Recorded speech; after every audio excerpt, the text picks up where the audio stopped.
ബസൂക്കയെ പറ്റി പറയുകയാണെങ്കിൽ ട്രെയിലറിൽ കണ്ട സാധനം അല്ല ശരിക്കും ബസൂക്ക. അത് നന്നായി സത്യം പറഞ്ഞാൽ. എനിക്ക് ഒട്ടും എക്സ്പെക്ടേഷൻ ഉണ്ടായിരുന്നില്ല. എനിക്ക് എമ്പുരാനെക്കാളും എനിക്ക് ഇഷ്ടപ്പെട്ടു ബസൂക്ക. ബസൂക്ക വേറെ ടൈപ്പാണ്.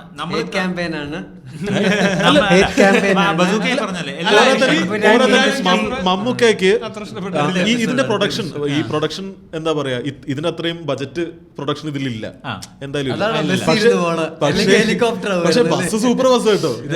ഈ ബസ്സൊക്കെ കിട്ടിയാൽ നമുക്കൊന്ന് ബാംഗ്ലൂരൊക്കെ പോയി വരാം. അപ്പൊ പക്ഷെ ചില ഷോട്ടുകളിൽ മമ്മൂട്ടിക്ക് ഫീൽ ചെയ്യുന്ന മാസ്, അത് പുള്ളിയുടെ ഒരു ലുക്കിന്റെ സാധനം കൂടെ ഉണ്ട്. പക്ഷെ അതുപോലും എമ്പുരാനിൽ വന്നിട്ടില്ല. അതെനിക്കൊരു വിഷമായിട്ട് തോന്നി. എമ്പുരാനിൽ ലാലേട്ടനെ എഴുന്നേപ്പിച്ചിട്ട് ആളെ ലാലേട്ടൻ നടന്നു എന്ന് പറയും. അപ്പൊ ഷൂട്ട് ചെയ്യണ പോലെ ആയിരുന്നു. എല്ലാരും എമ്പുരാനി പറഞ്ഞ പോയിന്റ് ഖുറേഷി എന്നുള്ള റോളിനേക്കാൾ സ്റ്റീഫൻ ആണ്.